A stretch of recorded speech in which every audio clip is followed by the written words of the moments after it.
Okay, I think we're live. Welcome to a new session. Everybody, thanks for tuning in. And if you're viewing this as a review, I hope the following content is going to be useful to you. Tonight's session is going to be a lot of heavy lifting, right? Because we're going to be taking this thumbnail on the upper left corner here. So a basic black and white thumbnail, blurred, kind of made much whiter just so we could sketch on it, right? If you remember from last session. And we're going to take this all the way to like pretty much a version that is ready to detail and finalize. Hey Giacomo, I see you just joined the chat. Nice to have you here. And so, okay, to sort of walk you through, the basic steps of tonight's live stream is going to be like this. In the first part, I'm going to show you how basically I imported this sketch and how to do a quick silhouette, add flat colors, basic lighting, which is my go-to strategy for Hearthstone art in general, but also for when it comes to just characters. I like having a nice neat line art, a nice neat silhouette, and then it's even like everything is just easier from then on. It's like flat colors, lighting, everything is just neater when the silhouette and sketch are neat like that. For the midground though, I like to have a looser approach, no strict line art, but just kind of building shapes and lighting, and that's what we're going to see in the second part of this live stream. So basically I'm going to show you how I compose these big shapes, how I cast a strong light on it, the sort of logic that goes that I keep in the back of my mind as I do these. Hello Alina, nice to have you here as well. I see you joined the chat as well. So yeah, composing the background, adding basic effects, and then the third part is going to be about enriching that middle ground, adding fire effects. I'm going to explain again how I do the fire effects using the gradient map, and I'm going to show you as well like this sort of logic that I keep in the back of my mind as well, when it comes to adding just richer elements to that middle ground. And then we're gonna basically expand the solutions that we have in the middle ground into the background. And it's gonna be very easy. It's just the narrative thread that carries me from the beginning to the end of this step is actually very simple, and that's what I'm gonna try to communicate with you. Actually, just this simple thread of of guidelines that's gonna hopefully help you navigate through your own steps, through your own process, and maybe keep things tight in terms of design, in terms of lighting. And then the final part will be just a quick balancing of everything, and that's and we're going to see how this flexible approach where everything sort of keeps floating, right? The lighting layers, effect layers, everything is kind of like up in the air, and how that's gonna how that's going to make life easier for us when it comes to balancing lighting and the coloring, the lightness, the saturation of everything. So yeah, without further ado, by the way, hi Shade of Blue, nice to have you here. I don't there's a difference between YouTube nicknames and Discord nicknames and how I know you maybe in real life, so I'm not sure exactly who you are, but welcome. So yeah, without further ado, let's just get started. Let me take you to this. Basically, this step is where we left last our thumbnail.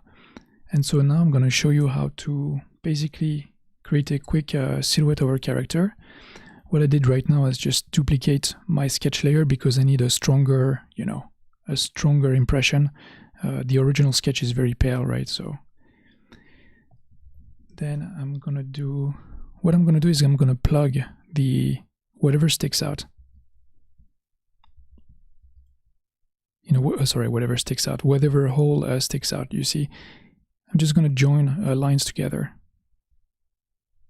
here, just where I'm not quite sure that the selection is gonna catch. There's this. I think that's pretty much it. And so now I'm going to fill this layer in white. And with the magic wand set to sample all layers, I'm gonna select here. You see, okay, there's a little, the selection is not perfect. I'm gonna make sure this hole here is plugged. Okay, gonna reselect again. Okay, this time we select everything. Make sure you select what's in the holes as well. Okay, so now basically all that's selected is what is not gonna be our character. So with Control I, I'm just gonna invert the selection. Oops, wrong one. No, it's Control Alt I, sorry, to invert the selection. And here we go. Now this is a nice, neat selection. There's a few artifacts, as you can see, like a few like leftover pixels that you just need to clean up a little bit. But it's a rather simple way of, and pretty neat way of having a basic silhouette.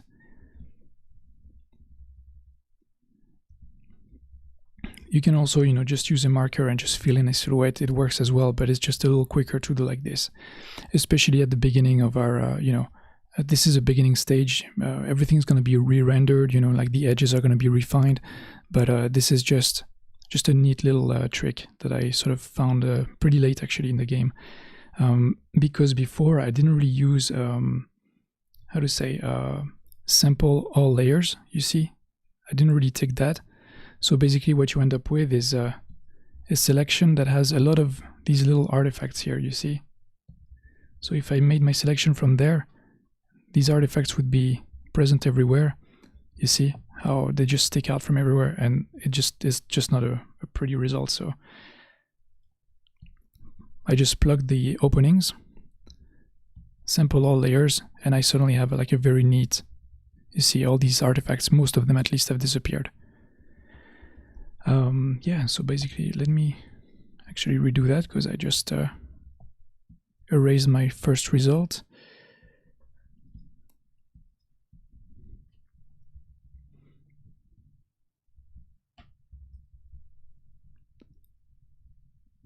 And that's my basic silhouette right there.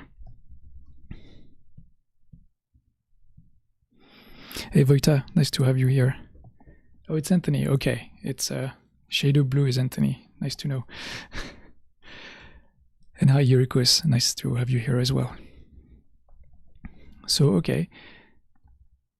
I think this is something that I showed in previous steps, right? Like previous, live streams. Is basically this sort of silhouette, like starting from a silhouette and then adding just basic flat colors, which is all the more, you know, all the easier if you have a kind of a thumbnail step that contains colors, you know, like I've seen a few of you do in the challenge section. So this is really good, you know, this way. By the way, this doesn't need to be super accurate in terms of color. It's just a basic, just something to start with.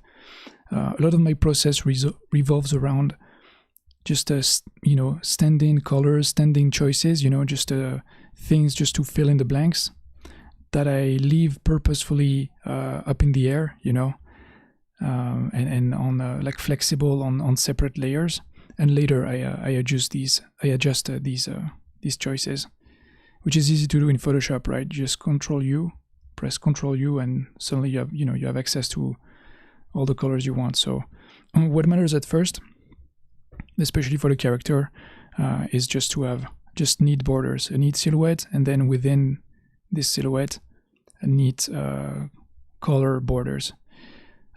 Things gonna change, of course, right? Like for example, last time I was talking about this bandolier right here.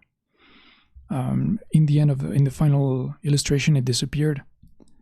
So that's why, you know, I don't try to be you know, too accurate with everything, just as neat as possible for our current needs. I mean, I'm not gonna redo everything. This is just to sort of let you know the basic process. If I okay, this is basically what, you know, like if I accelerate this this step here, what I would be left with, just flat colors and that follow a neat set of lines. Now, what I'm gonna do is create a background with a basic gradient. This basic gradient, is just to do something different from this gray, right? Because we're gonna need to have just a basic relationship between the background and the character. And it sort of mimics the general, just a first pass at the sky. Things are gonna change, and as you know, like in the end, if you remember the final image, it's completely different. But this, like I said before, right, it's all intermediary solutions, just things that we leave up in the air, ready to be changed at any time, but something to start with. Okay, so now my next step from here would just start to do a direct light, a cast light. I usually use overlay as a blending mode. I'll just turn this yellow to remember it, exactly to locate it well. Because as you go along, these layers, they become a very long list, right? So color coding is always useful, at least to me. I'm just going to select just a basic yellow, just a warm, yellow color. And with a soft brush, I'll just block in the basic lighting scheme for this character. If you want, you can keep the thumbnails on the side.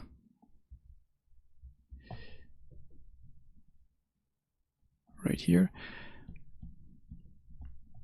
And let it sort of guide you, So this is when we start actually, making things cleaner. And this is why I like to start from scratch, actually. And not try to, polish and refine a thumbnail that's actually very, very rough, like really too rough.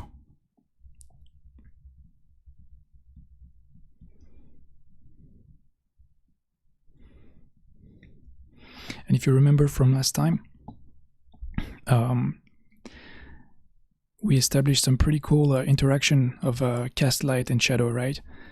Sometimes you have like a neat barrier, like I'm doing here on the thigh, a very neat barrier between shadow and light, and then you contrast that on the other end by having a kind of a more subtle gradient, like the form disappears more gradually into darkness.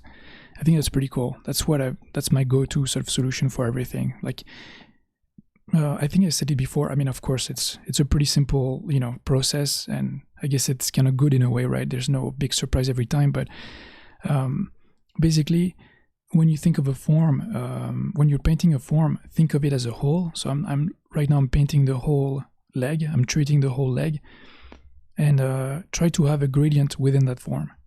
Start somewhere neat, somewhere strong, sharp, and then try to have a gradient at the end.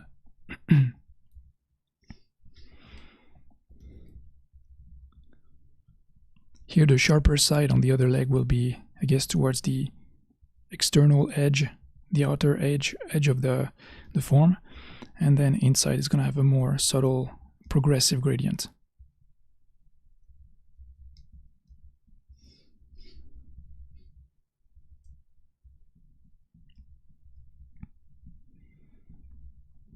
And we just move up, and you see it's pretty cool how overlay just reacts, as a basic, as a first pass, it reacts pretty well with the underlying colors. It's not perfect everywhere, but it's actually, it's pretty neat. So Ilinka, if you're listening, I know you were having a bit of trouble with, coloring and shading everything. So just if you want to try this, try a dark, like I just did here, right? Like darker local colors. They're kind of dark, not very saturated, right? These basic colors here. It's a kind of a dull brown, dull blue, dull gray, everything, right? And then use a saturated direct light. See, it's very saturated. Well, it's very light, of course, but it's still on the upper saturated edge of the color picker. And that will reveal a lot of really nice color changes. You see, it really interacts pretty well with almost everything. And as usual, with my previous pieces, I just I keep this a separate layer for as long as possible, because as we move on, you'll see, with midground, background, etc., some changes later will influence previous steps. So it will influence the character, and it's going to cause me to rethink maybe a few colors here and there. Yeah, I do think of my colors, Anthony, as being in the shadow when I pick them. It's like a duller, darker version of them, and I use this thing here, like the overlay light pass, as a sort of a revealer of the warmer, of the more saturated portion of these colors.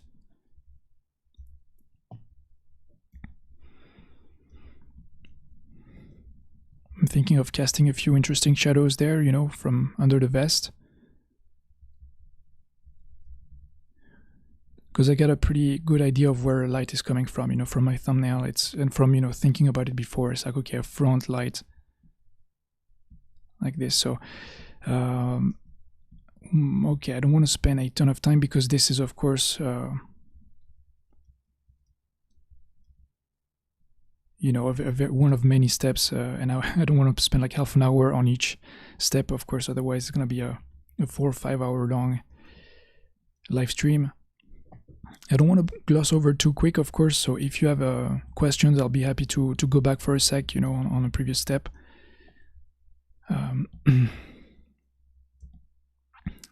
In the case of the thumbnail here, I can use the lighting on the face to inform what I'm doing on the final illustration,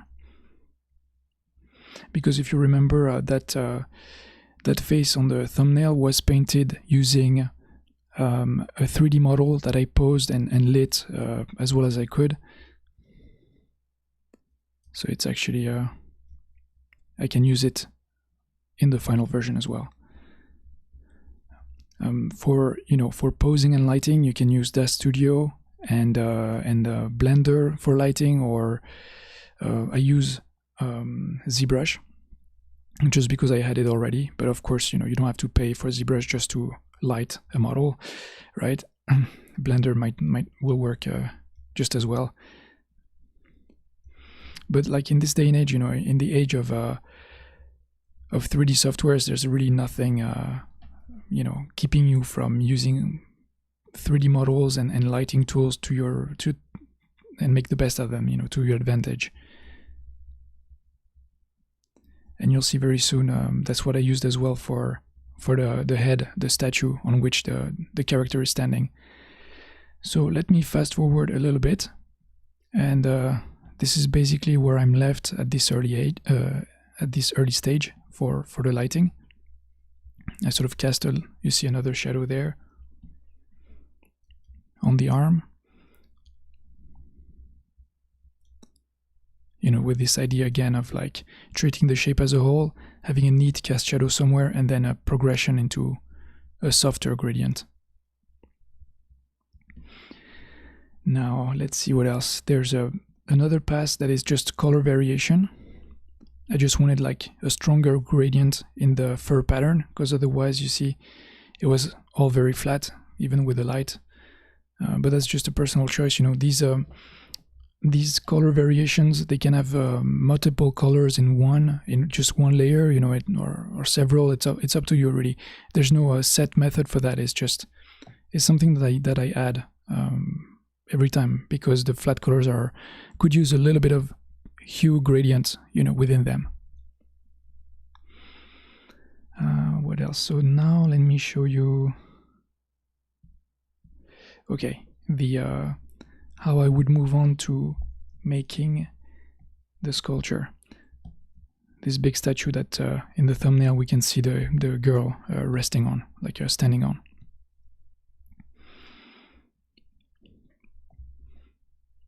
Let's change the color to something grayer, duller. Again, this is just a very basic color that's going to change later. It's just an approximation of something that could work, right?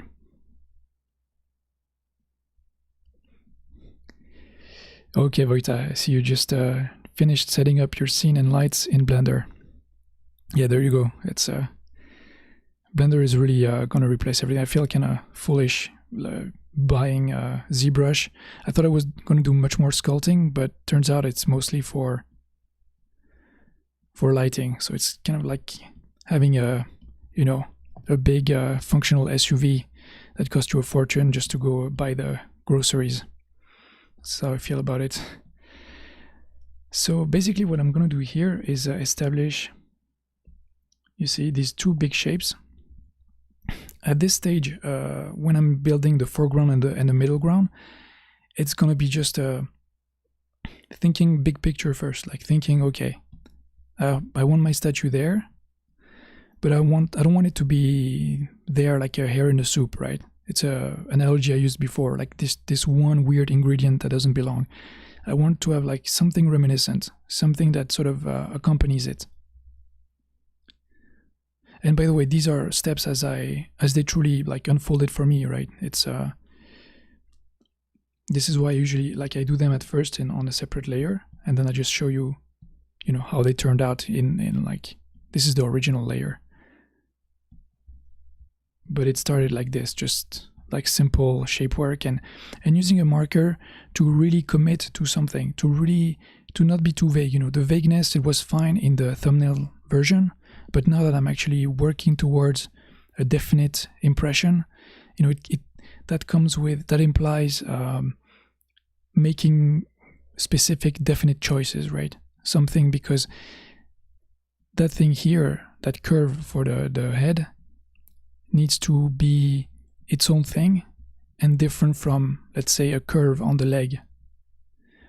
I don't want it to mirror the curve on the leg. You see, I don't want it to have the same rhythm as the leg. I want it to have its own rhythm. So the silhouette of the character, by being neat and definite, helps me now deduce. You see, I'm going now from the character, and I'm sort of moving on, like using this as a priority, as the first, like as the canon, right? As the one thing that's true and definite. And now I'm moving on to the second thing, and I'm adapting the second thing, which is the head, the big sculpture head, from the character that we established as, almost definite, except for a few changes that are going to come later. Now let me make a lighting layer. Again, you're using overlay. I'll color code it in yellow just to locate it properly. And again, using the thumbnail. Oops. Let's try a better color for this.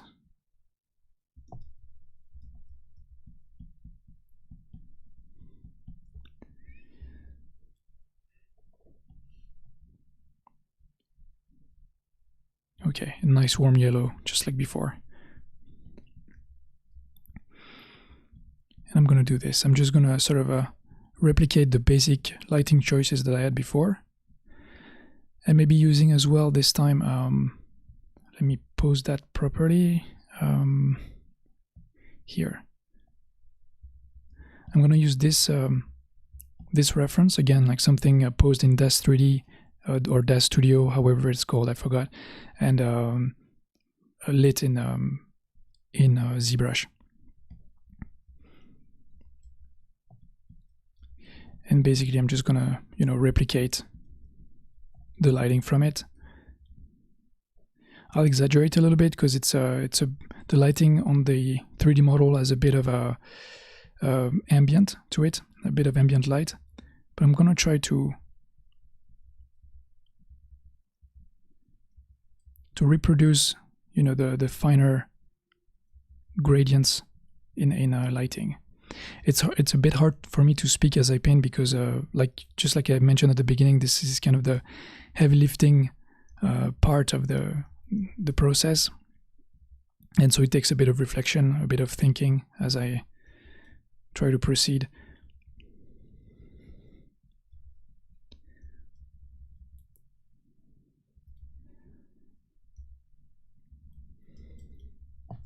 And I really like to stay zoomed out like this, I don't want to like commit too early and have this sort of tunnel vision, of being too close to things and and being overwhelmed and impressed by the size of everything. If you keep things at a thumbnail, distance, at a faraway distance, you make bolder choices, and you treat things in greater, in greater gesture than if you're zoomed in too much.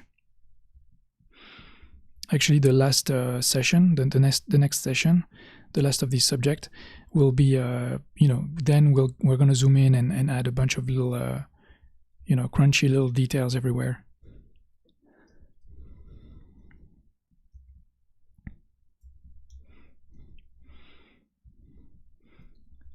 And you see, I'm really attached to this this cast shadow there on the left, because this is what it does here. If you remember, in the first session, I was talking about how the character has this main line that shoots up its costume, right? So that's why, like, I wanted the level of detail in the character to be in the lower part of the character to be very simple, and so that the eye kind of accelerates, past all the the legs, the lower part, and sort of stops, at the chest and head area. And the way we stopped it is by having a lot of little details, a lot of intricate little details. These weird medals and accessories on the chest, the hair that has a lot of little points, little tips here and there. So there's a lot of detail, and also value and color variety, a lot of value and color contrast up there to really accelerate the gaze towards that direction. And that's basically what I'm doing here. I'm using the shadow line to accelerate the gaze towards a cluster of detail here. Actually, it works better if I show you this here, the original version, which is what I used, of course, to do my little graphics. So basically, you see the shadow line kind of helps the eye sort of shoot past all that mass, that matter, and arrest itself on a bunch of intricate little details. And that's something I want to maybe mention now, because I have a bit of feedback to give you guys. So this is Marcel, this is Yirikus, this one is Giacomo, and the lower ones are compositions by color comps by Holly. Okay.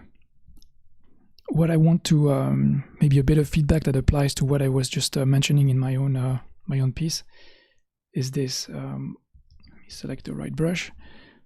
Basically, what I would like you to do a bit more than what you have already is organize clusters of detail.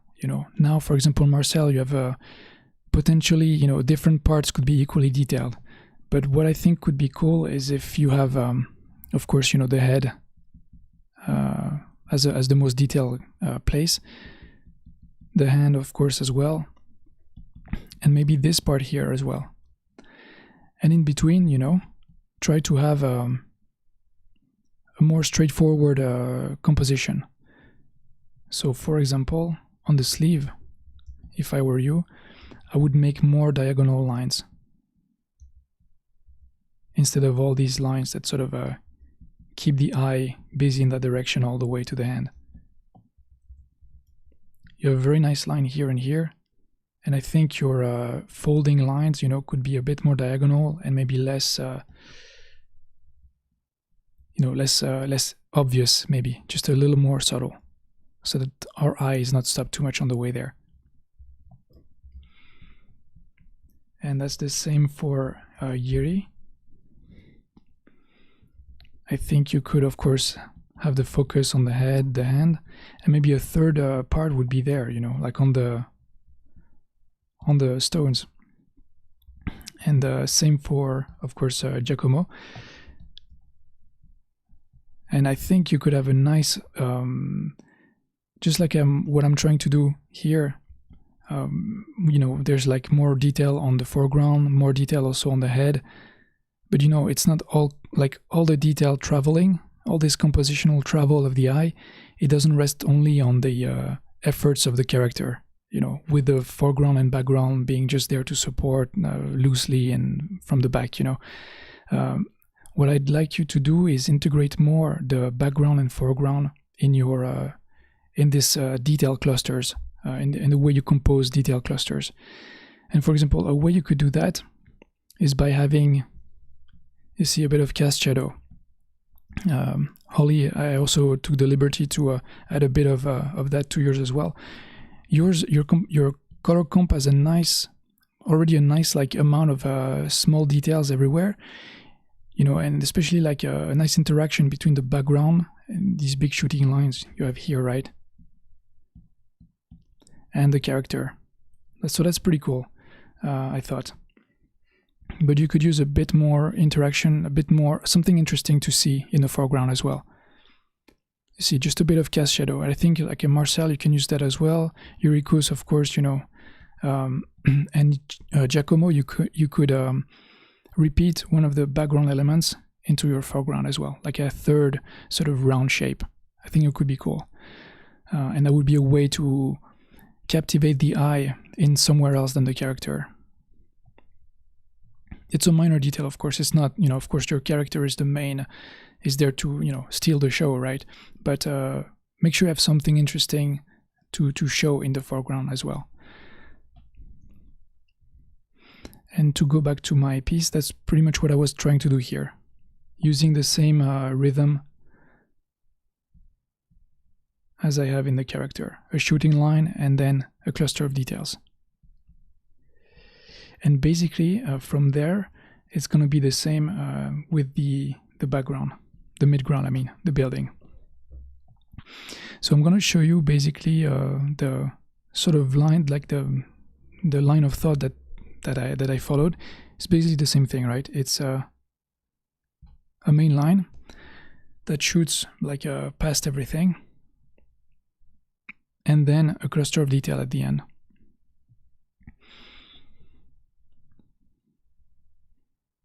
And if I show you the other clusters of details and my sort of final, interaction, this is where it looks like.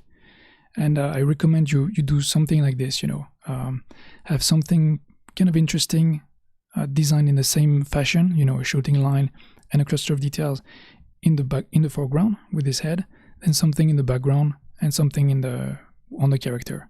Like a nice sort of like travel between three very different elements that are spaced differently as well. It doesn't always need to be, two things in the foreground, one thing in the midground. It can be, midground, foreground, background, several things in the midground. It's fine, but it's just something that sort of travels between planes. And this is this sort of foreground, background love story, teaser that I sort of did there in the promo of this session. But anyway, this is basically the what I meant by that. And now let me show you exactly. So that's these being my guidelines. Let me show you how I would actually paint this building. So just make a new layer. I'll pick a color from the character, just something to start, like a kind of a shadow color. Again, like my trusted marker. And maybe I'll turn on a compositional tool, these golden spirals.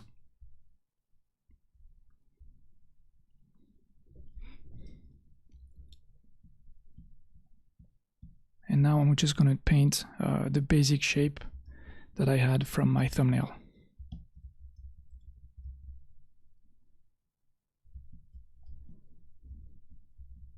Again, zooming out and basically what I'm doing now is that what I'm adding from here on are things that that behave well, that play well with the previous things that I've already established, right? So that being the statue and the character. When I was dealing with the statue, I was organizing it in a way that plays well with the character alone, right? But now that we have this duo of elements, the third element that I'm adding, I want this one to play well with the two previous ones that have been established. And that's a way to construct a nice balance, a nicely balanced hierarchy of shapes. You don't have things that just steal the show on their own in the back over there, but everything sort of is designed with the more important elements in mind.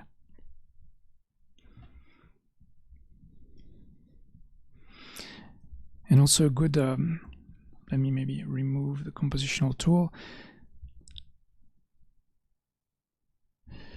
A good part of using markers is that you can really plot properly the limits of your object, the edges of your object, and therefore avoid big mistakes like tangents. You see, a tangent would be, for example, following the bow, right? Like this, following the bow like this. It would be weird because we're like, wait a minute, how come, you know, the point of view makes it blend, makes the edge of the building blend perfectly with the edge of the bow, right? It shouldn't really be. It doesn't look natural. It looks staged or weird. It's hard to read. So using a marker, it really helps in that regard.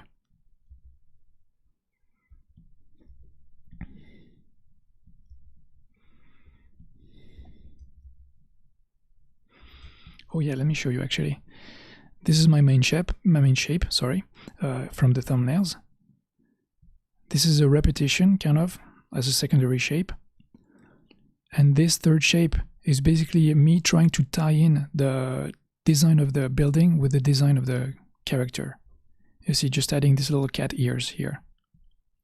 And Emily, if you're watching, this is you know, also something I saw you do in your own character, like in today when you were streaming. You were adding little ears, cat ears on your bow, and that's a great idea because it's one thing that can tie your character with its accessories. But you can also try, you know, to see if you can apply that logic to objects from different planes, you know, from the midground. So this is where you have a stronger relationship between the midground and the character. And the same later we'll see with the background. We also reuse that shape to tie all the planes together, midground, foreground and background. So with this idea in mind, like a big primary shape, a secondary repeated curve like this, and then a third cat ear kind of shape. This is how I try to compose my the basic silhouette of my middle ground.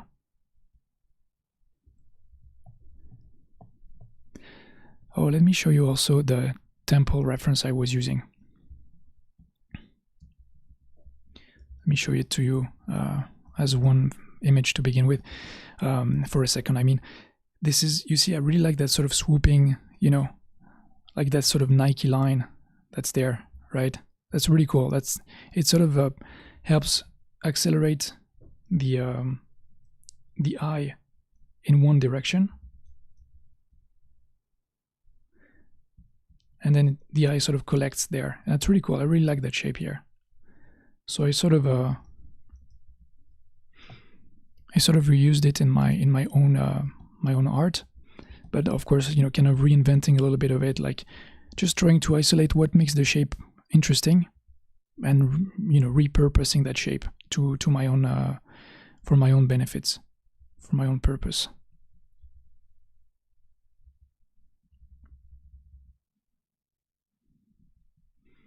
Again, I'm being careful that my curves are not too repetitive, that I have my main curve being flatter and more, you see, therefore traveling faster, I guess, making the eye travel faster. And then have other curves being shorter or more curvy, like the one here, so that the eye kind of decelerates at in that area, and so that I can keep on with these detail clusters that I had in mind and the way they're going to travel with each other.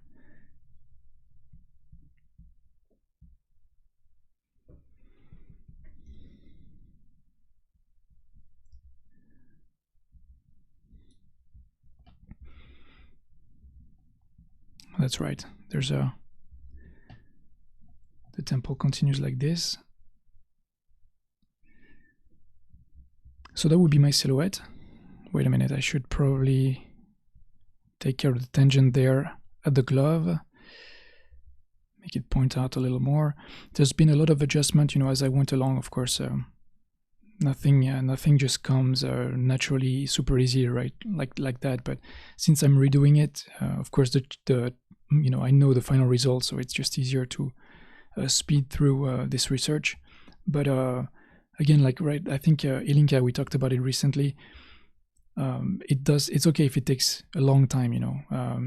The advantage of professional artists is that we have a long time ahead of us, right? We can spend the whole day doing this because it's our job, right? And if you're a student, or if you have the benefit of you know, having some sort of support or a little side job that doesn't take you too much time, you know, use that to your advantage, especially if you don't have a family yet, you know, because this is a lot of like it's incremental effort. It's not exponential. It's just little by little, slowly but surely, things build up.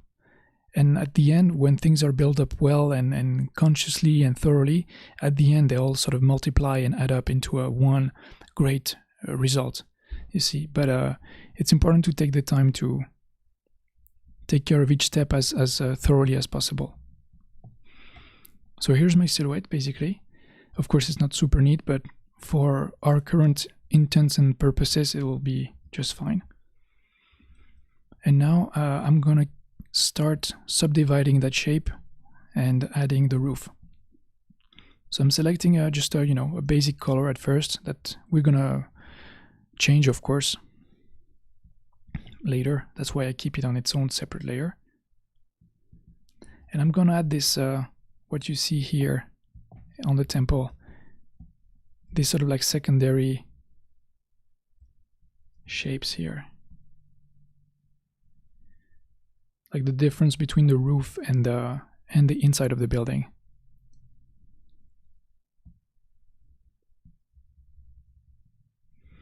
And I'm trying to use the motif of a cat here, you know, to create a first, you see there with this silhouette, I can create a first potential, you know, cluster of details. It's gonna, like, this triangle is gonna sort of trap the eye and retain it there for a while.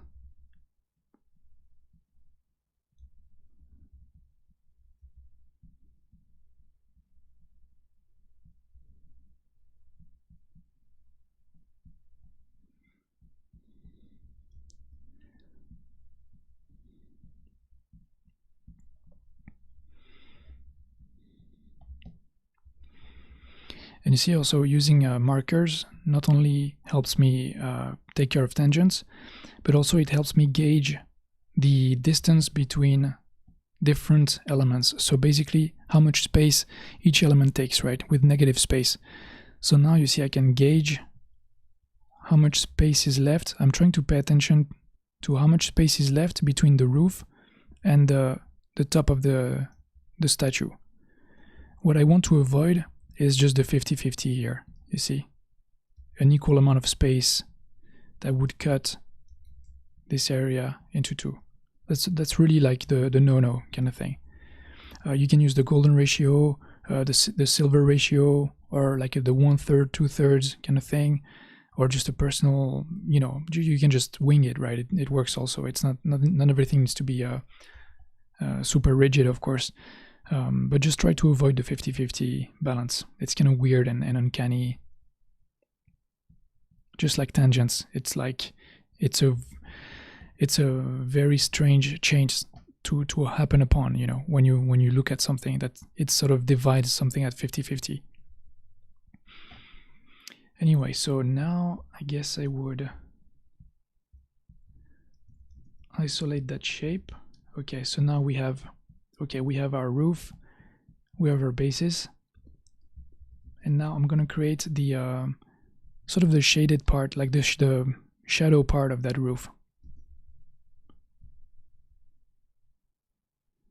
And you see I'm doing it on a new layer that I just clipped using Ctrl-Alt-G on top of the silhouette. and now using just a, you know, a darker color, just a vaguely darker color, I'm creating tertiary shapes, I guess, like even more, you know, smaller details.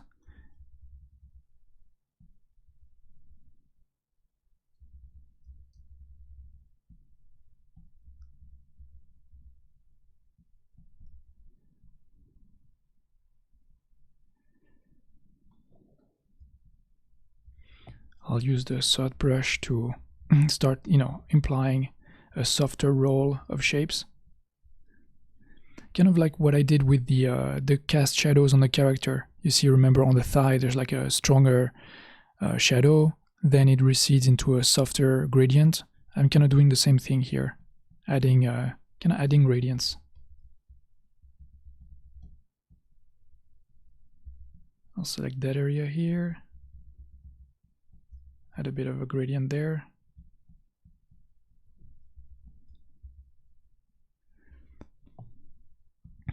So that this is basically your core shadow, like your sort of core shading, basic shading. Now I'm gonna create a new layer, and that's gonna be my direct light. Again, you know, you see how like the same steps just replay, right? Oh, sorry, before I do that, I forgot to add the bottom part.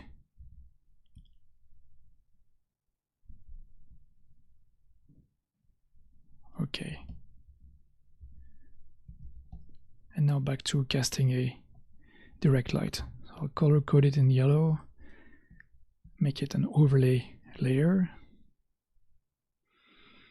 I'll use my blurry marker, but without the transfer.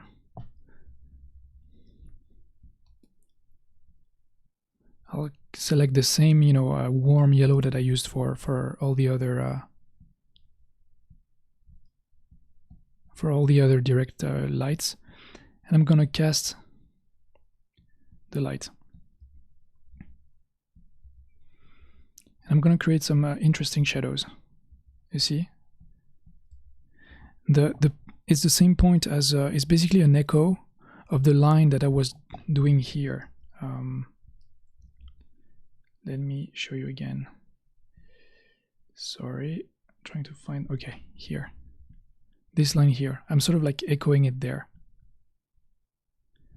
It implies that there's like the same kind of object creating shadows in general, the same kind of logic to light. It's kind of a graphic choice, right? It doesn't need to be like anything can cast a light. There's not even a shadow. I mean, there's not even an object in our site that can justify that. It's just a purely graphic choice. It's a way of framing light, you know, within that area. And that's a way to sort of subdivide your image, to create like an area where like there's a ton of light, and that sort of corresponds to basically what our clusters of details are. Here, here, here. You see, that area is there brightly lit, and the rest is going to be more vaguely, more loosely suggested. Okay, you have a question, Giacomo. I read, how did you transform the green level that was attached to the blue one into an independent layer? Okay, cool. Yeah, good question. Let me show you that.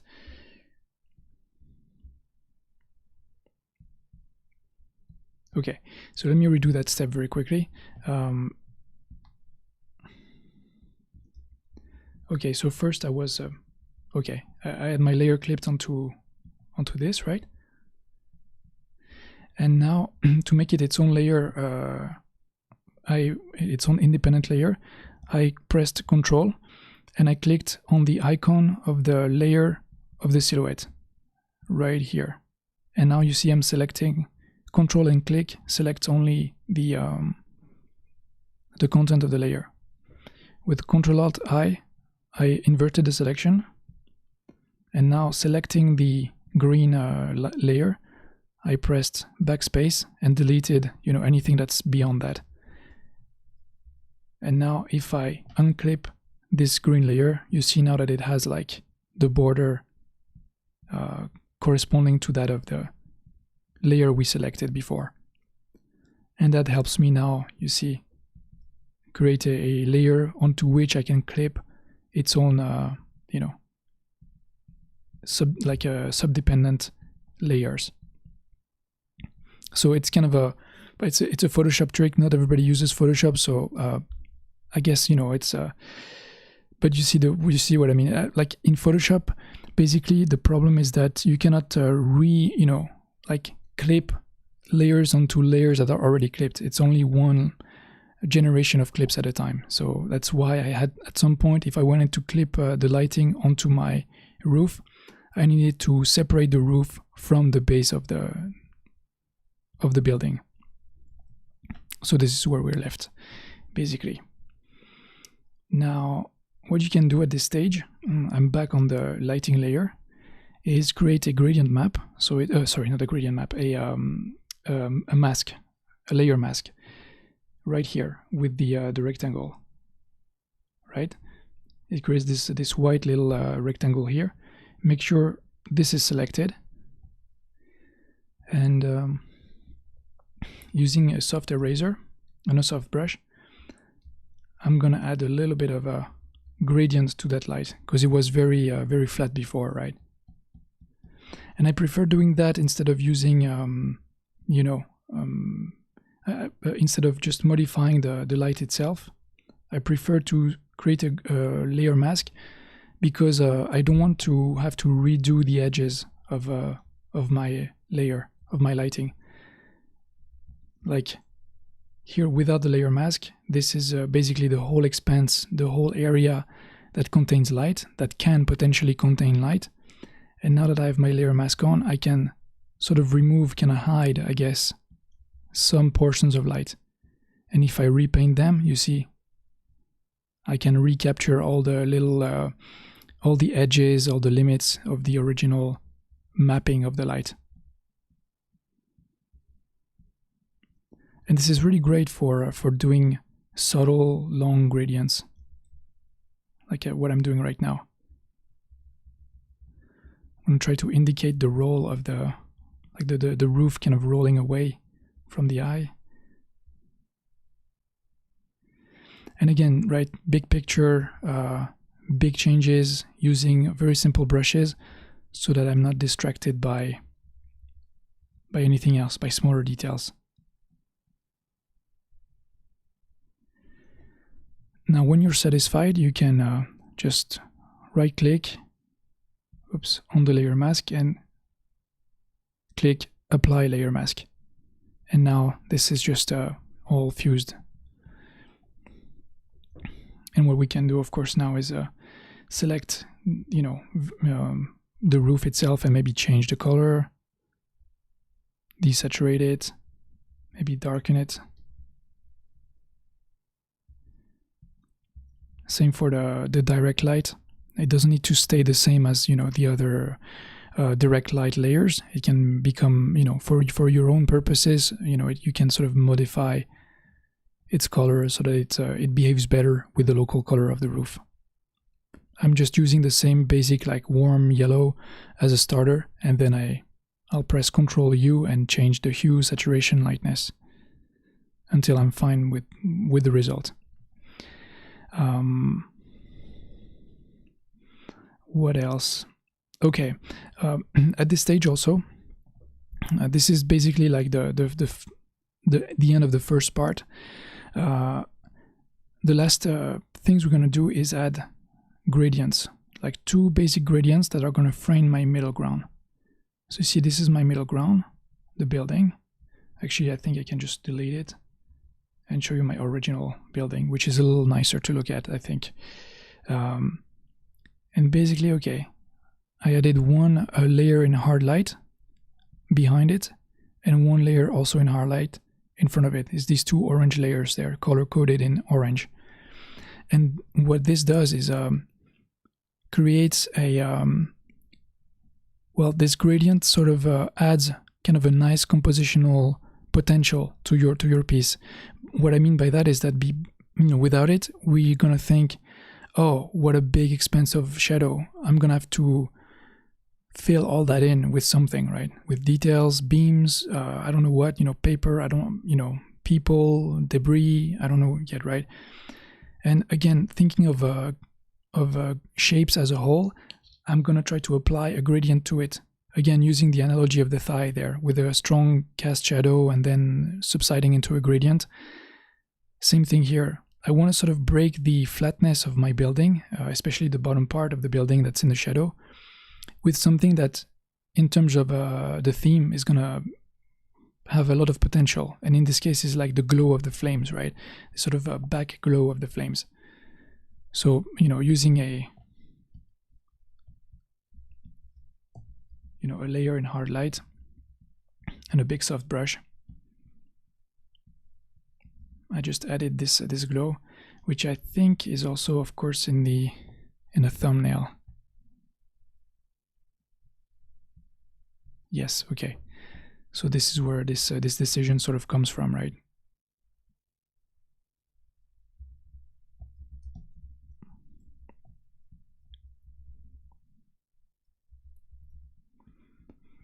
And this gradient really creates a nice sort of progression between an area that can be left pretty empty, kind of like this left part here, and an area that's going to maybe contain more detail, just, taking you back to the traveling between clusters of details. I want the eye to sort of travel up the skirt of the character. I mean, not the skirt, sorry, the robe, the costume of the character, up the leg in the robe. And so I don't want a ton of detail, to I don't want a ton of detail to be there. Not too much, right? Because I don't want the eye to sort of rest there. I want the eye to shoot up the character and go straight to its face.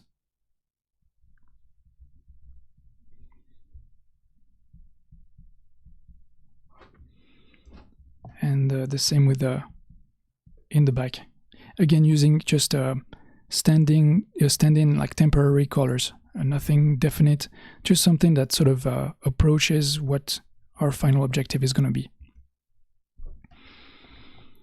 Yeah, so that's it, right? So just to recapitulate, just to sum up things, first you do the lighting however you want it, the basic colors however you want them on the character.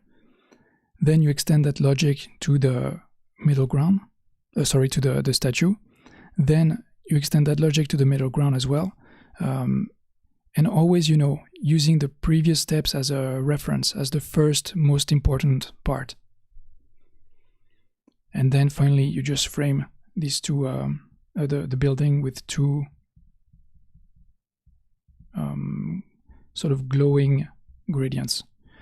That's basically my process for everything, right?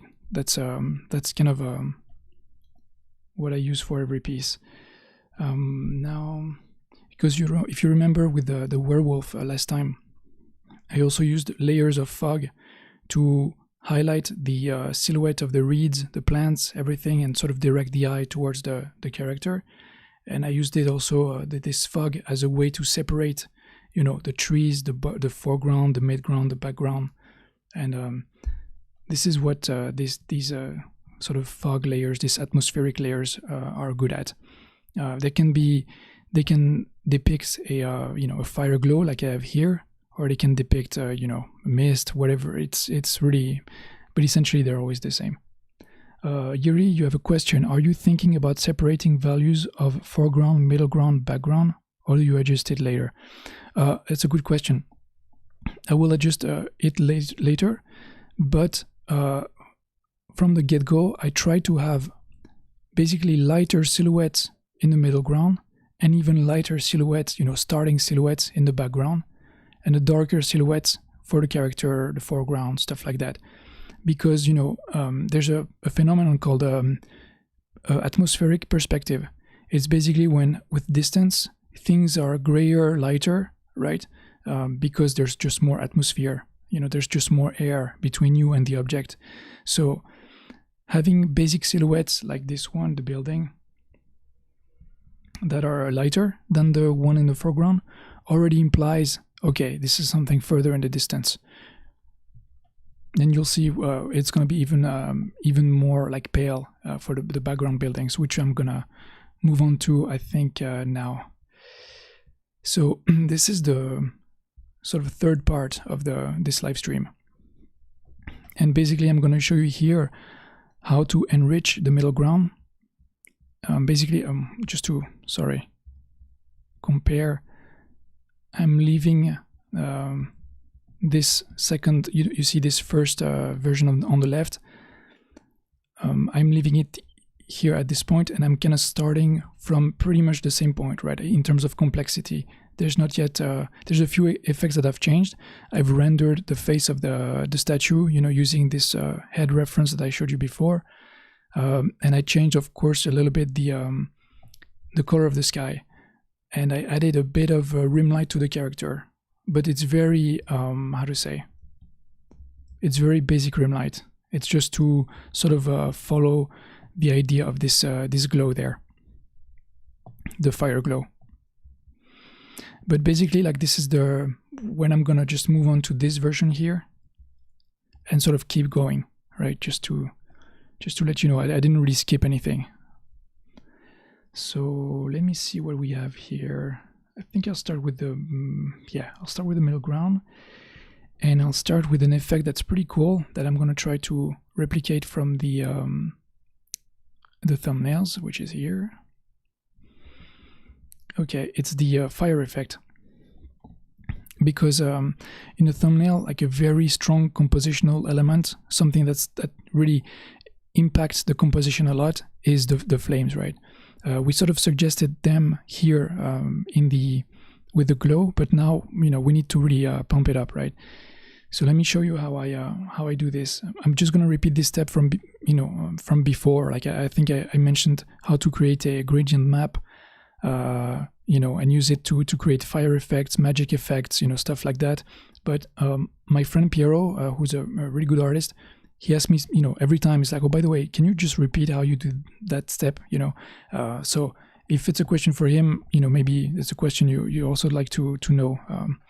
So I'll just quickly repeat how I do this, the basic gradient map for the flames. So I start with a new layer, which I fill in black. I turn that layer into a linear dodge right there. Now I'm gonna create a gradient map here. So it's this little round icon here. I click on gradient map. Now in the properties tab, make sure you have this tab open. You're just gonna click in the band there, the stripe. And now we're just gonna select colors underneath the gradient. We're just gonna click somewhere here. It's going to create this little new tab there. And you see the location there is at 30% between pure black and pure white. So it's 30% luminosity, right? 100% luminosity being at the white, at the rightmost end. So let's check something, in the first third, somewhere there, like 33%, for example. Now I'll just double click on the color stop, it's called. And I'm going to select a orangish, reddish color.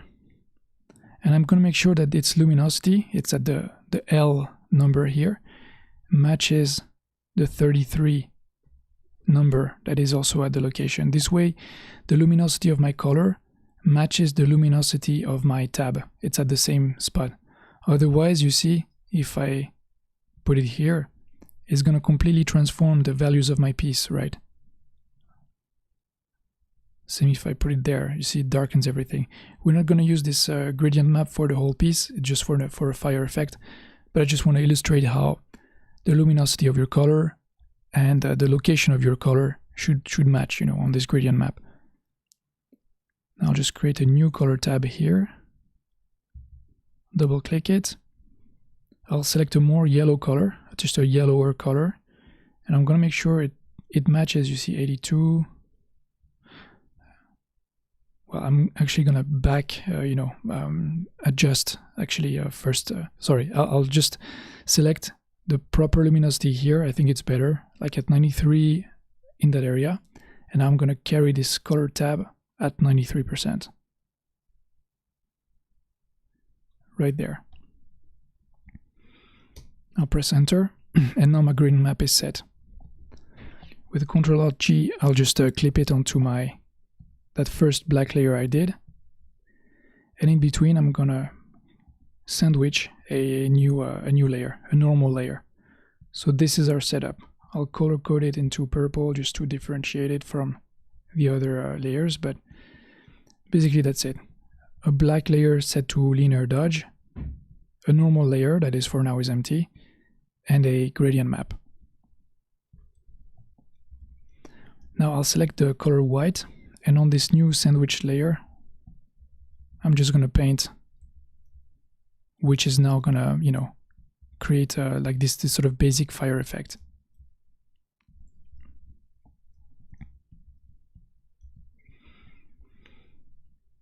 Actually, I should probably make that gradient more saturated. I'll add a new tab here, see at 60%. I'll make it a nicer, or like a more vibrant orange. And I'll make sure it matches the number 60 as well, there on the position. And you see how it added suddenly like a lot of warmth to my flame. Before it was kind of grayish, and now it's got that nice sort of vibrance. And all I'm doing now in the sandwich layer is just painting using the color white, and the gradient map is affecting how this white is behaving with the underlying black layer. If I were to remove the gradient map, turn it off, right, it would just be just a white layer, just nuances of gray, just shades of gray, right? But the gradient map just affects that shade of gray and gives it a nice color variety. And now basically what I'm going to do is create a series of flames using the round soft brush at first, again thinking big picture, zooming out, treating it as just a sort of definite thumbnail, kind of like the final thing, but still like from afar, it's not detailed yet. And I'm gonna try to create like little shapes that, again, thinking of a gradient, are gonna be looser, larger towards that end, and are gonna bunch up into smaller shapes, into smaller details on that end. And again, it's to sort of concentrate the detail in a nice area that I wanted. You see, like it's this this cluster of detail that I had there before. Sorry, it's here. This cluster of detail. I want to do the same. Like I want to just pursue that same logic, and that's why it's good to have this sort of design principle. Long line that accelerates the eye and rests it, like stops it, makes it stop like at a very definite, like purposeful area. I don't want to have flames, from top to bottom. Again, thinking gradient. You see, I'm going to concentrate the flames in the upper portion. You remember just before, like I was trying to decide the negative space between the roof and the shadow part. And this is what the area that I'm like filling in right now, this sort of a shadow area.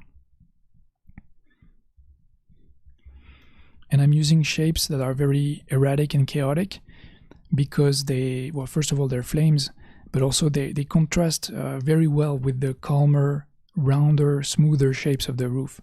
And it's also kind of a complementary color, right? But it's not completely complementary, but it's opposite enough to have a nice color contrast, detail contrast, etc.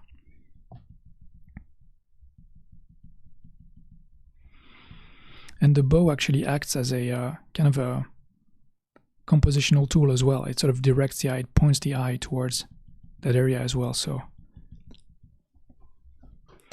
this is kind of like the science of composition, right? It's something you just need to be conscious of. You need to justify, to rationalize your choices as you make it. Don't try to just fill your piece with something just to trick the viewer into thinking, oh, he thought of everything, like what a thorough artist. But try to take risks, calmer areas and busier areas. And that relationship is kind of interesting. It's suddenly you're thinking in 2 dimensions. It's not just 1 dimension of detail everywhere.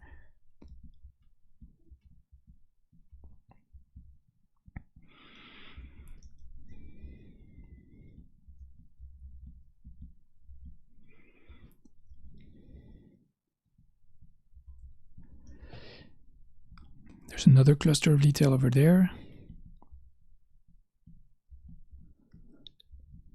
And another over here. I'm making sure that they don't captivate the attention equally, as much on in each cluster. There's a sort of like nice hierarchy. Sorry. Here's the bigger part. Here's the secondary part. Here's the third part. It's like a repetition of elements, but in a descending order of priority. And what else do we have? Let me see. This is the flames. Oh yeah, let me show you actually. I sculpted them a little bit using the soft marker, like a blurry marker.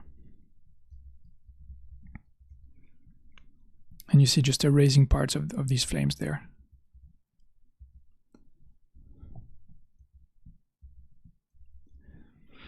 But at this stage, what I want to make sure you understand is that we're not detailing everything, anything at all actually. We're just, what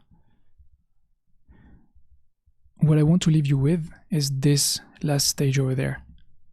So nothing is detailed, but everything is there, right? So let me just get back to it. The major shapes are there, and then finally, in the last session, we're going to just flatten as much as we can and just render, detail, zoom in, add small local solutions that are more interesting, really increase the contrast of detail between areas. But that middle step is really here so that we leave with an image that just needs to be detailed, that's just as complete as possible in terms of compositional elements. It has everything there. It just needs to be cooked, kind of. It needs to be just refined a little bit. So what else? Let me see what else I had.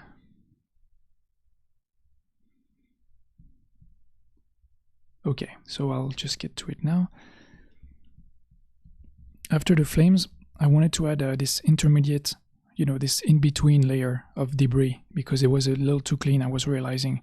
I sort of knew from the thumbnail that it's going to be there, like these sort of spikes, this sort of like, this idea that it's more of a battlement. It's not just a ruin, there's something, there's more debris and more like reinforced, it's like a makeshift barrier, sort of.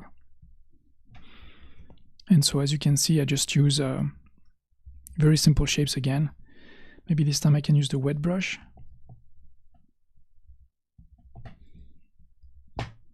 It's the same brush that I use for the thumbnails. And basically what it does is that there's a little bit of gradient to it, a little bit of transfer. But by just pressing some more, like you get a nice strong stroke, right? And for these little wooden spikes, I thought it was pretty cool. Because it's not something that needs to be set in stone as strongly as the building, right? I don't need the marker and to really establish it super precisely. It's kind of a more of a free safety. I think it's a sports term, but let me maybe use a more normal word. It's kind of just a loose element that can just fill in any gap, And so it needs to be flexible. It doesn't need to be a strong set in stone kind of shape. And so I just, added a little bit of erratic, chaotic shapes here and there, just to add a buffer, like more buffer between the flames and the character. And this composition phase, this, working up, like building up the image, it consists of deciding and defining what your main planes are going to be, and then stuffing as many, elements in a way that makes sense, of course, in between these planes. So now this is what I'm getting busy with doing. Like ruins are really cool to draw because there's no need to follow perspective, or I mean loosely you need to follow perspective, but there's no like imperative when it comes to shapes and size, etc. Just try to vary the shapes. Try to make sure you don't have too many things that repeat themselves. So you have a bigger shape here, smaller shape here, even smaller over here.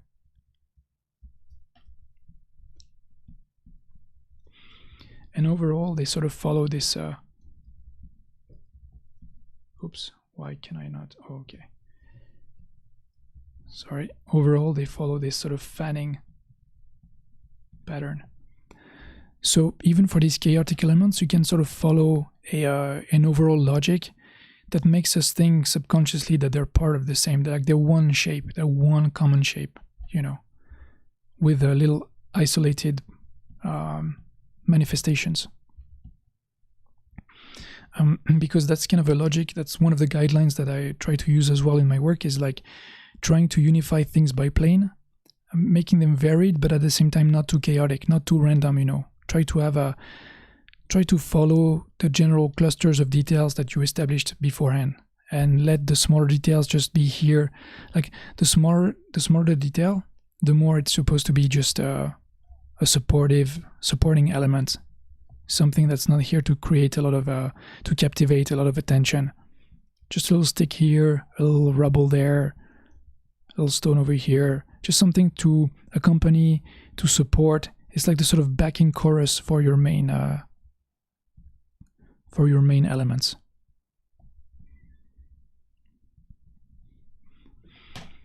And then I just added a bit of you see, just a little bit of a glow, a bounce light coming from the flames. Again, it's the idea of tying elements together, trying to like show their relationship, show their proximity with each other. And this is why I have a nice rim light on these little sticks and debris. I have it also on the character. It's kind of the same thing, right? It's like suddenly we can understand they're part of the same overall space, and they can relate visually to each other. And I had another framing element, which is this one. It's you know, it's like it's a battlefield, right? There's like things following, etc. So I thought it would be cool. It's kind of abstract, right? It doesn't really need to be there, but I thought it would be cool to add these sort of flying banners, like whether they're like war banners or maybe stripes of torn cloth from like curtains of the temple or whatever it is. I just thought it's kind of cool to have something there floating. It adds this sort of chaotic, supernatural, weird thing to it, to the composition. And it's also a great addition to smoke, explosions, clouds, you know, something in the air that's not just atmospheric, but it's also physical. And like floating cloth is kind of something just one step more solid than just smoke, right? And you can also cast some, you know, I casted some light on it as well, some direct light. This is very abstract, right? This is just a weird, barely noticeable supporting shape, but I thought it was kind of cool. It's less empty now. And but when I implemented this shape, I did take care of having it follow my composition in general. You see how? Let me point it out. Okay. This is the eye of the spiral. And just, it's a kind of it's a wink at, you know, it's for nobody but myself to notice, really. I don't think anybody will notice that, but just having even such a superficial element follow the curves of my spiral and even kind of point to it, I thought it was kind of cool, you know. It's just something, you know, it's something to direct your effort in general. It doesn't need to be smack on, right on the nose, right there at the junction of two lines, and there's no cosmic implications or spiritual. I mean, unless you want to believe in that stuff, it's just something to, to direct my effort, really. A little, how to say, I just limited the extent of this shape right there to the overall curve of the spiral, which the same curve of the spiral is being followed by this part there. So there's kind of a connection between the two sides, right? It's less chaotic, it's less random. Also, one side is much bigger than the other. They're not equal in size. There's one bigger than the other. One is smoother, the other is more gnarly and convoluted. Again, following the overall direction of my clusters of detail. I want this to be much quicker, and I want this to sort of, collect detail, collect the attention. And I want the eye to sort of travel here, here, and back here. So, okay, that's it. Let me see what else is there to show you.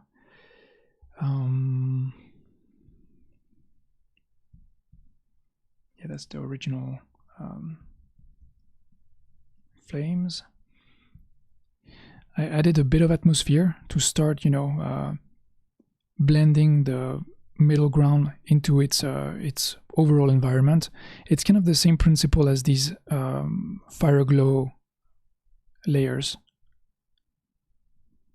You see this one here, the thing that I was just talking before, like this atmosphere layer. It's a way to add a gradient that sort of blends in things, and that also creates, like a diminishing attention towards something. Just like the fire glow, removes a bit of our attention from the bottom part of the building, at least without the flames, right? The same way the atmosphere kind of helps us focus our attention maybe more towards this thing and not so much that thing over there. And in the last session, I'm going to show you even more applications of these sort of framing gradients, the way I use it to direct the eye even further, like even more precisely. This is kind of the basic earlier steps of that. Now, let's see, let's move on to a few more details. There's these, the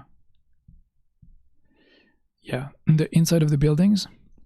They're very, very loosely suggested, and I used the temple to help me suggest, to help me understand what could be a broken, architecture. So basically made of long shapes of wood that splinter away into smaller shapes. And this is very chaotic, very abstract, right? It doesn't need to be. That's kind of the cool point of a ruin, is that you don't really need it to make a ton of sense. Like it's really, especially a fantasy temple like this.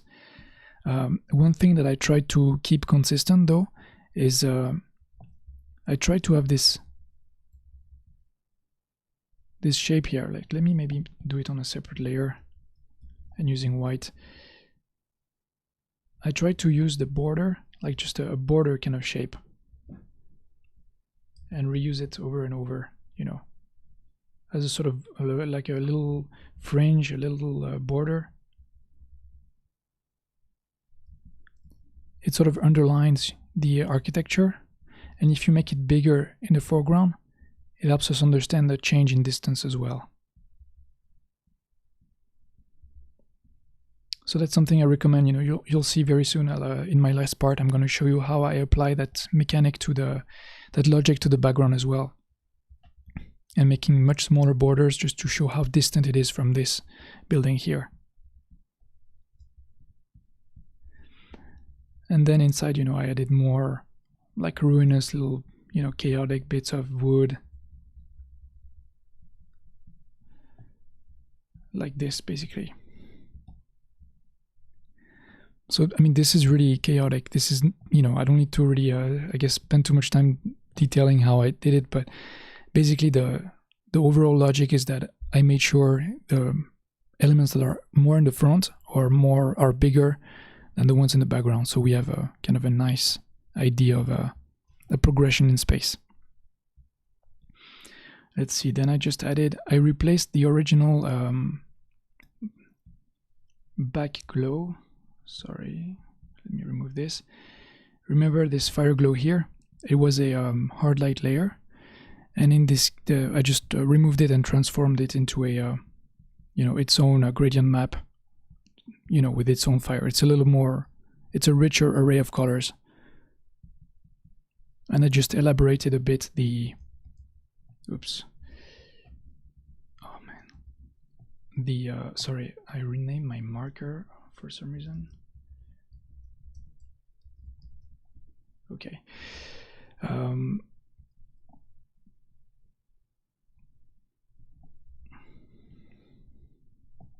Where were we? Here. Okay. I sort of sculpted a bit the shape of that glow, just to add a bit of an impression of flames there.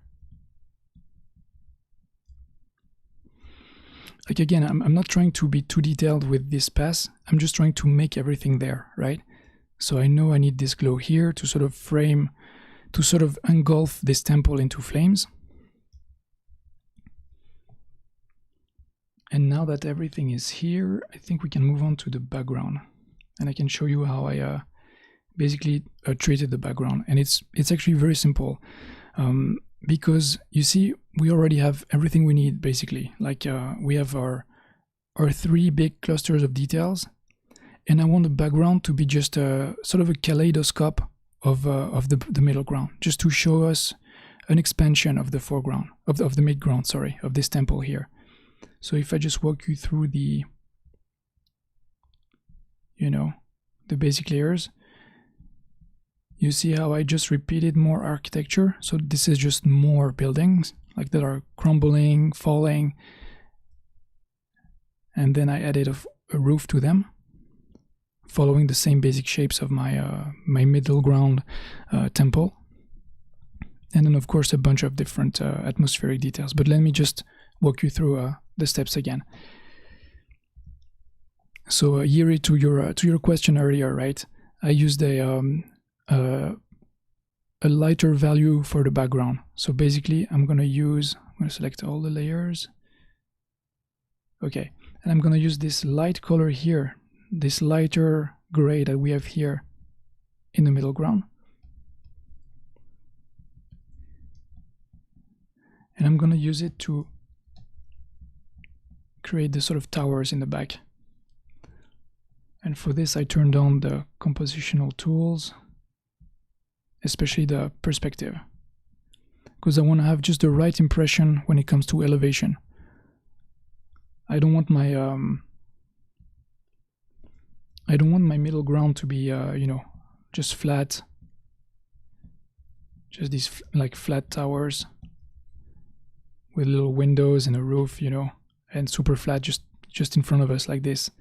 I want them to have like a nice, kind of plunging view, a little bit of change of elevation as we see them more and more from below, as the eye kind of travels upwards. Time is running, so I should actually get to it. Okay, let me turn on the perspective again, and yeah.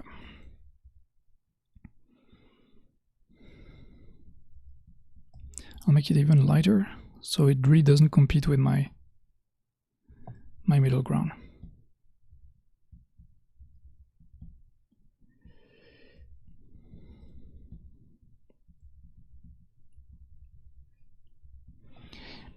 And at this stage, I'm just trying to subdivide the remaining space that we have, all this sky that we have. You see, I'm making big shapes that are going to cut the sky into smaller pieces.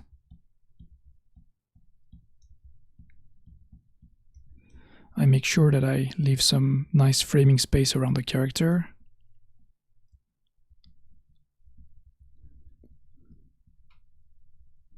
Here maybe I can use a darker color because the environment is getting closer to us.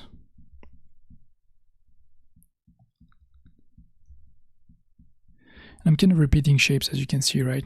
I'm making sure the viewer understands, okay, same architecture, same place, maybe different distance.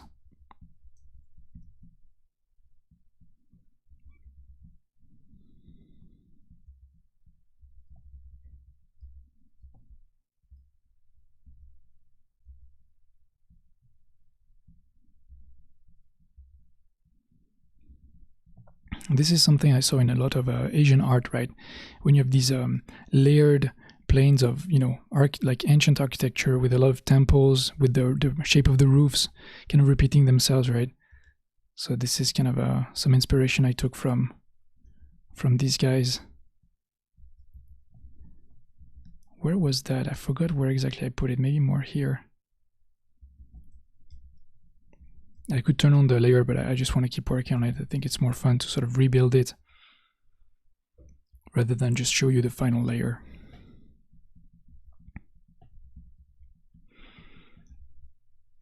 And you see I'm trying to think again of a bit of gradient to the mass.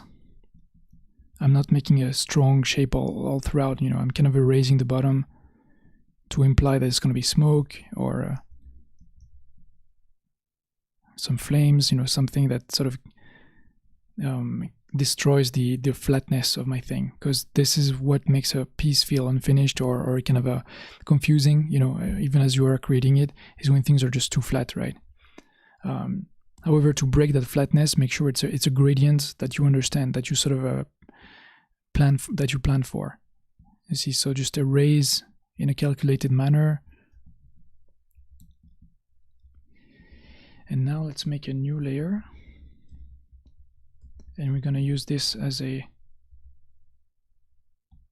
base for the roof of the background. So again, I'm going to pick a very atmospheric,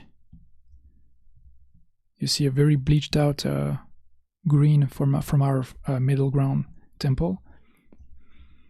And I'm going to basically replicate the basic shapes in the background, doing this sort of kaleidoscope kind of repetition.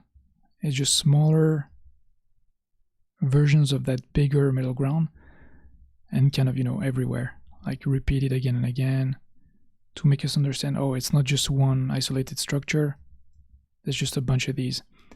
And also, you know, to sort of remind you of this logic, there's a decreasing there's a decrease in ranks when it comes to priorities, when it comes to the amount of detail. The midground is where we have most details about this structure, the most information. And as we move back, further and further back, that information is summed up into smaller shapes, a smaller version of that information.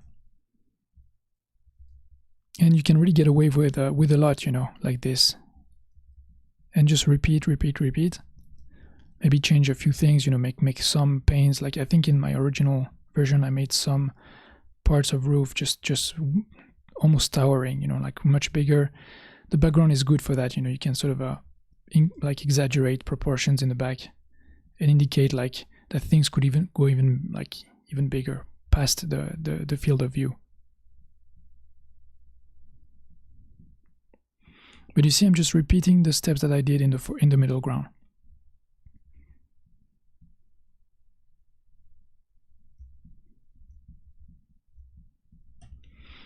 Maybe I'll make them darker. I think I'll make it darker and the base of the building darker as well. Because what I want to add now is a set of a direct light. Again, right, same logic as before. Maybe I can use the soft brush. Yep.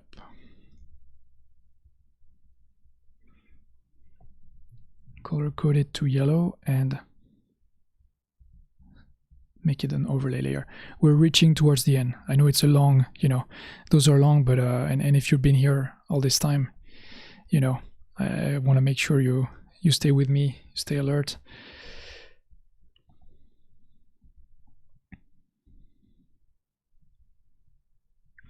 again, I'm using the same basic yellow as for everything else, right? The character, the statue, the middle ground.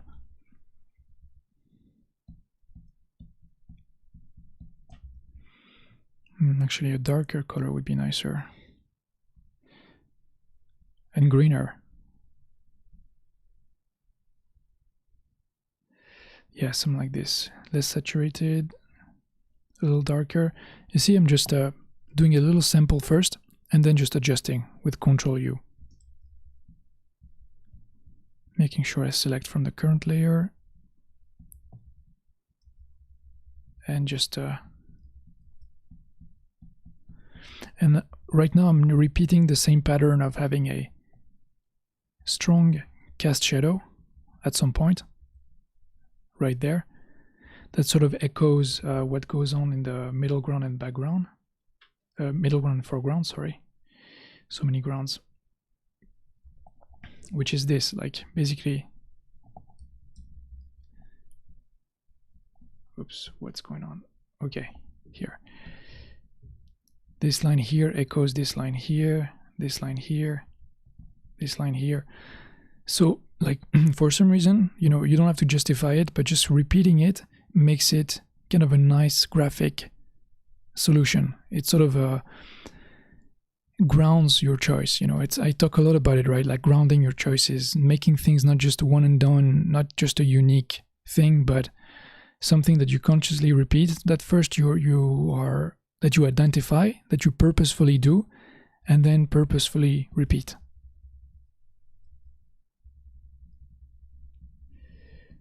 Right there, some more over here. Maybe leave the shadow part for around the character so that it frames it well.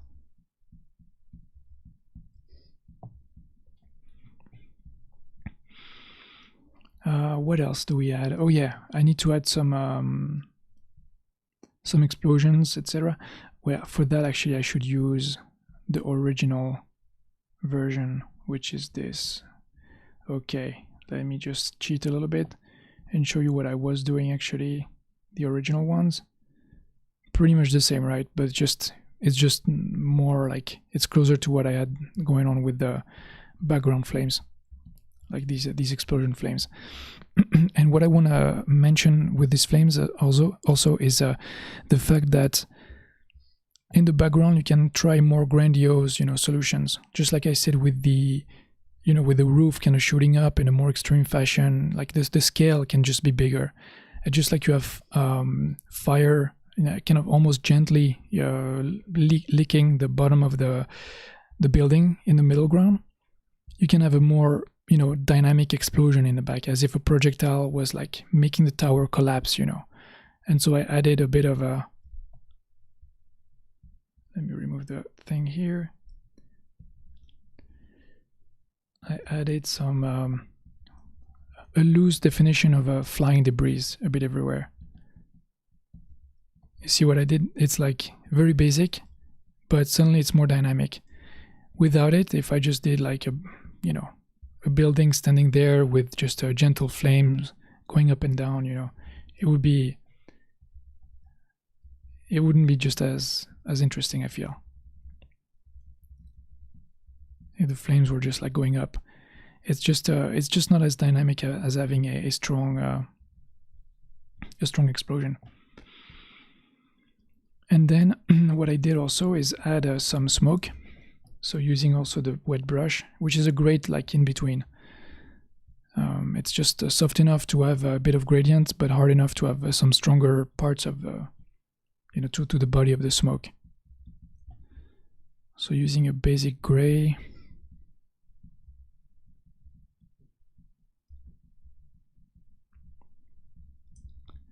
Maybe darker. Yeah, darker is better, because I don't want it to compete too much with you see the character right there. Again, it's something I repeat every time, but like make sure that whatever you're painting doesn't compete in terms of brightness, contrast, saturation, hue. Make sure it doesn't compete too much with anything else, that it has its own place in the picture. And overall, these background elements are much less contrasted than what I have in the middle ground and in the foreground.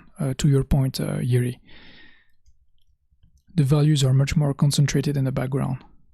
It's kind of closer to the grays, you know.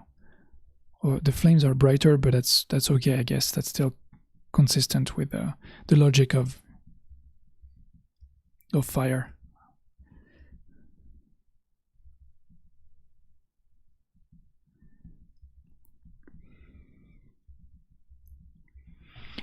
So, okay, at this stage is pretty much what I want to leave you with.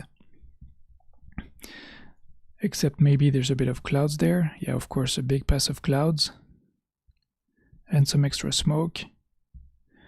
The clouds, I did them with the cloud brush, which I also share.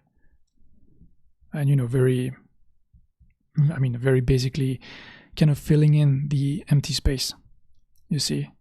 Whatever was left, I just sort of filled it in. But this is such a kind of random supporting last shape that, you know, I don't want to spend too much time on it. What I want to, you know, point out though is that it sort of follows lines that kind of converge towards the character. Like everything sort of needs to play a part in the composition. The further in the back though, the less I think it should be important, of course. Like these clouds are just here to, yeah, just sort of fill in.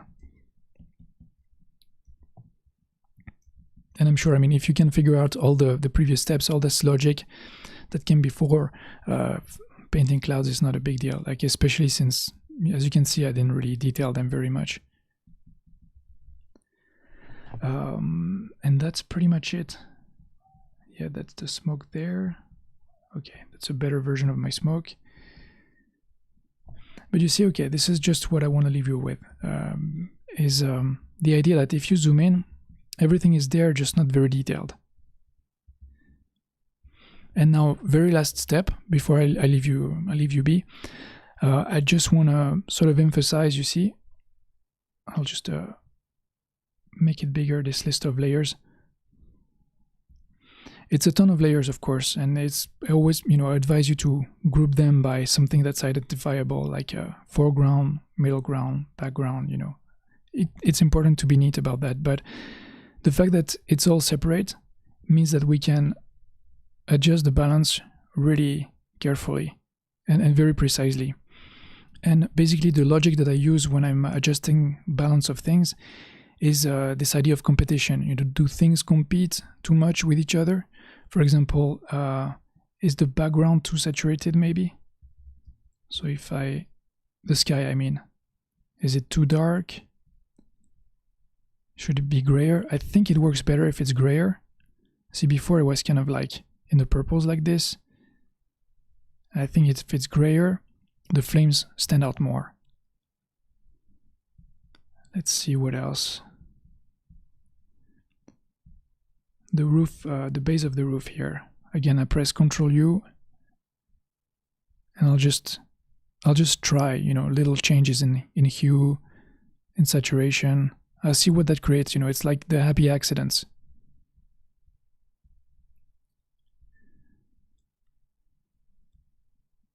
That's kind of cool, like this, just a slight difference.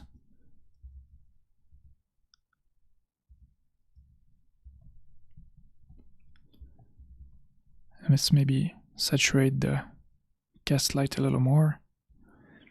If I do this, it sort of increases the contrast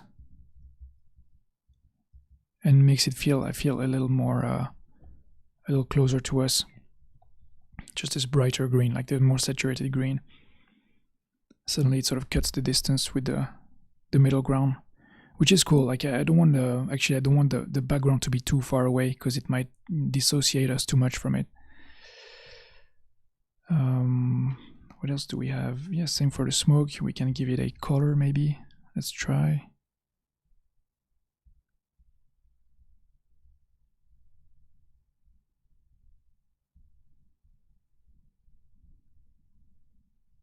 Kind of a reddish color.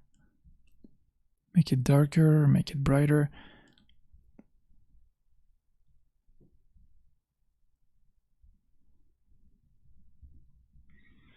What else do we have? Okay, that's the background. Now let's see the midground. the rubbles. I'm just selecting the rubbles right now, the basic shape. And let's see if they could use some more saturation.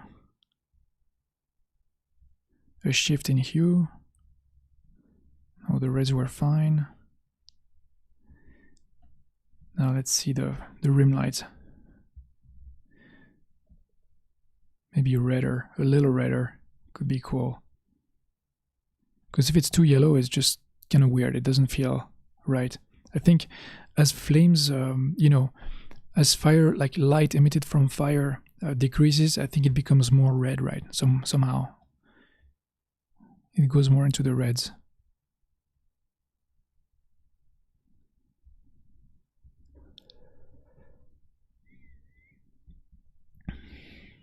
Let's see the glow of this fire here. Should it be more saturated? It could work. Redder, ooh, red works actually. Works pretty well.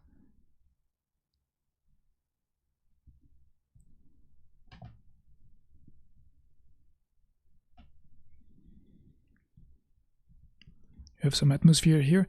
Since we changed the color of the sky, maybe the atmosphere can be less purple.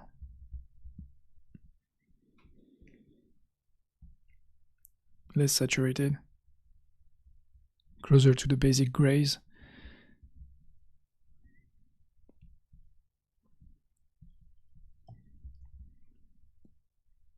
And basically that's sort of the last step I would do, you know, at this point. It's just like spend however much time I want, however much time I have really, to until I find a nice relationship between the colors of all my objects, you know.